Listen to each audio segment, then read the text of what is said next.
Electro Heads, my name's Tish and welcome back to our YouTube channel.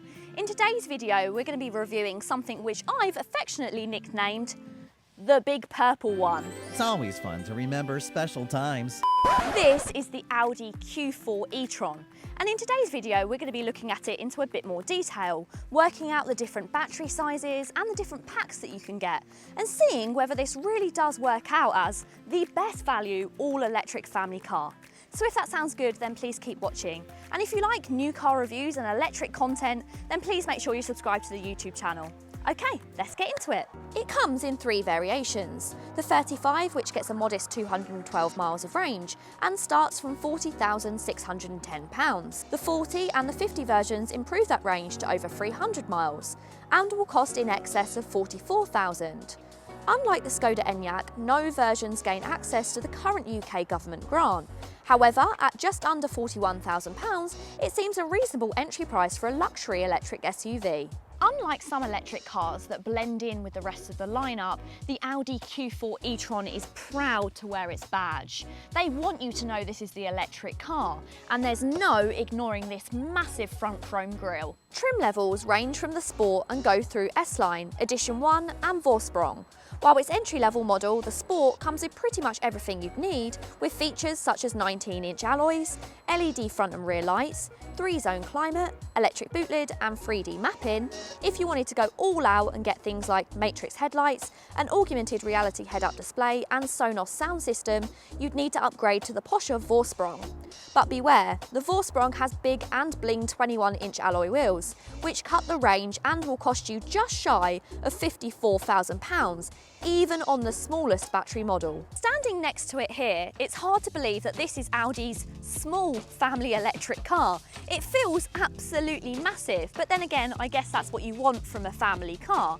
It sits between the combustion Q3 and the Q5, and it's on the same MEB platform that Volkswagen use for all of their electric cars, including the Volkswagen ID3 and 4 and also the Skoda Enyaq. It's slightly bigger than the ID3, around the same size as the ID4, and just a little bit smaller than the Skoda Enyaq. For those of you who like figures, it comes in at 4.59 metres long, 1.9 metres wide and 1.61 metres tall.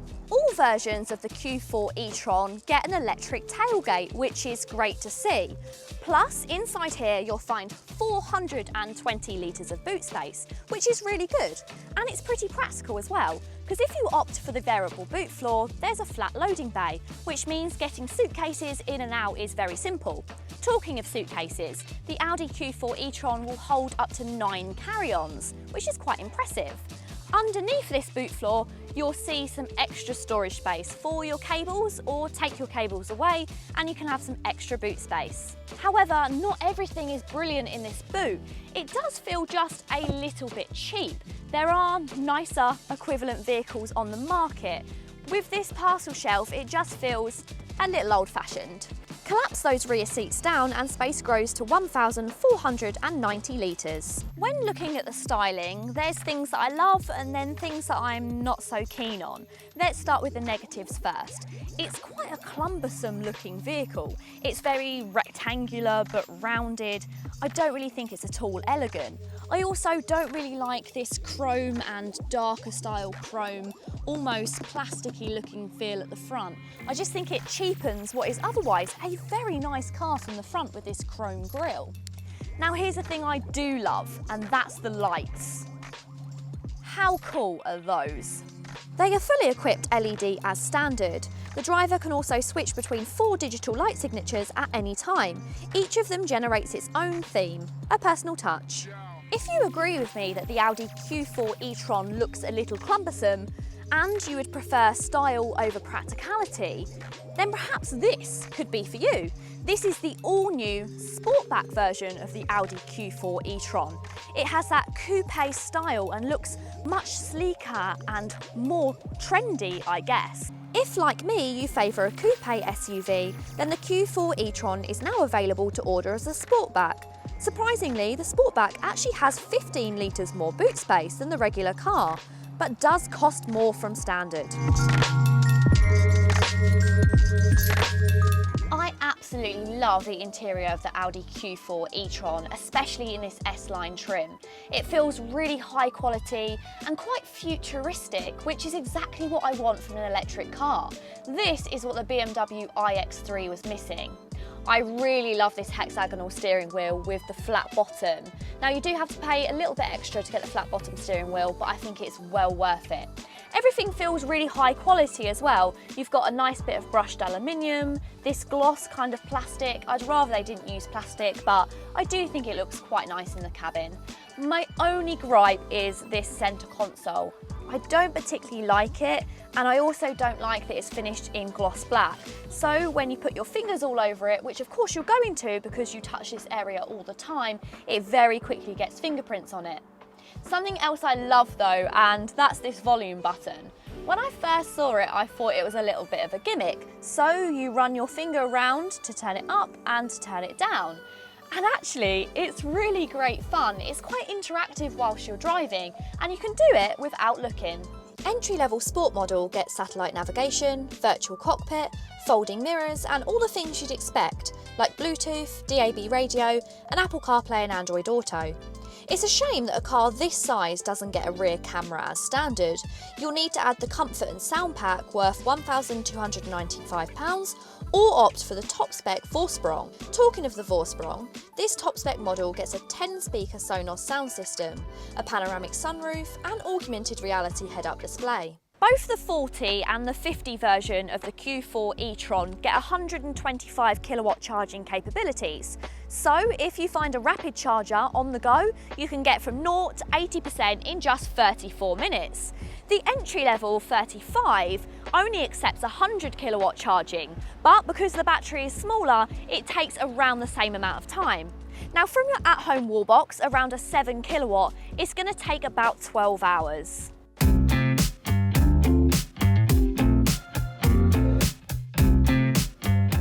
Three different variations of Audi Q4 E Tron also get 3 varying performance statistics.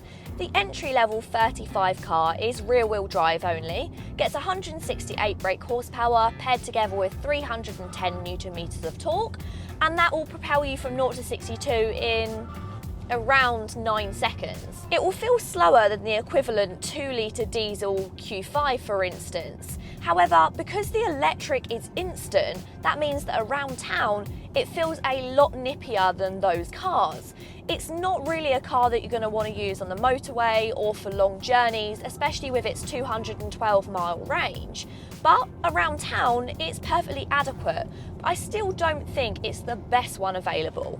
If you wasn't too fussed about the performance but you needed more range, then you could opt for the 40. So it's still rear-wheel drive, it gets a little bit more power at 201 brake horsepower, and that cuts the 0 to 62 time to just 8.5 seconds, so not a hell of a lot quicker. However, it does get a range of over 300 miles, so this is far more impressive.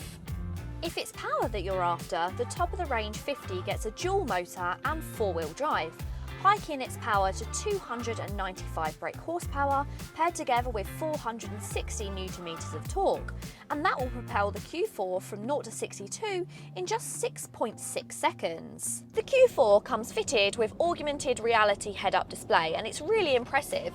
It shows things like your lane assist, your speed, traffic sign recognition, and it even works in conjunction with your adaptive cruise control, so it shows the distance between you and the car in front. I feel like you should be able to use your eyes to do that, but it's still a clever system and it's very clear and easy to use. The only problem is to allow for the head-up display, they've moved the front pillars quite far forward, and that means your views out of junction are not brilliant. However, I've not found it to be too much of an issue, and the view out the back is perfectly fine. Let's talk a little bit more about that adaptive cruise control. Now, I've always really rated the cruise control in the Volkswagen Group cars, and it works really well in the Audi Q4 E Tron, just like the rest of the models. However, I don't really like the positioning. It's on a stalk behind the steering wheel and I find it a little bit fiddly. You have to tap it up and tap it down to gain your speed or slow down your speed. But occasionally I found myself hitting the indicator instead when I got a little bit flustered, which isn't ideal. I'd prefer to have it on the steering wheel. But then there's another issue, the steering wheel controls. They look great, but because they're touch sensitive, every now and again when you kind of wipe your hand across the steering wheel, it will change what you've got displayed on the dashboard. It's not too much of an issue, and occasionally it will turn the volume up and down. These are very minor things, but I just think for the sake of it looking fancy, it's just going a little bit OTT, and I would much preferred a physical button.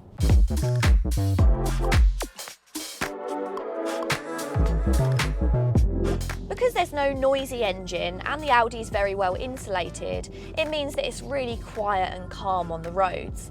Yes, okay, once you get up to higher speeds you do get some wind and road noise, but that's completely normal. It's actually got quite a sweet synthetic sound. Audi is one of my favourite synthetic sounds, and it gives you that futuristic feel. And once you put your foot down and that sound kicks in, it does actually put a smile on your face, kind of like a petrol engine would. Don't hate me for saying that. Despite the fact that it's a large car, it doesn't lose out too much on the enjoyment that you get from throwing it around a back road. Yes, okay, it's not the most precise because of its size, and it is better suited to motorways and town driving, but the steering's well weighted and it's pretty engaging, which means it's a really fun drive in almost all situations. You get quite a lot of safety equipment as standard, including active lane assist, you also get traffic sign recognition, and it's got anti-collision warning with pedestrian and cyclist detection, which is quite impressive. What's not so impressive is the fact that unless you go for the top spec Vorsprung model, you don't actually get blind spot monitoring as standard, and you will have to add that on, something that actually comes as standard in a lot less priced cars. The Q4 E-Tron offers a great packaged family car with great looking cabin, but it doesn't particularly excel in the power department. Although that's okay, because that's what the E-Tron GT is for. As for if it's best value, I don't think it can quite take that crown, but it certainly gives the competition a run for its money. So it's over and out from me and the Audi Q4 E-Tron. I've really enjoyed my time with this car. I think the lower spec models offer really good value for money, and it's a great way to get into the prestige all-electric family car market. However, if you need more power and more range, go for those top spec models and add on some of that specification, and it can get pretty pricey. Would you choose the Audi Q4 E-Tron, or would you pick one of its competitors? If so, which one? Please let us know in the comments below. Thank you so much for watching this video today. If you have enjoyed it, go ahead and give it a thumbs up. And if you want to see more car reviews from me and rest of the Electroheads team, then please go ahead and hit the subscribe button. Thank you so much for watching. Until next time, Electroheads, bye!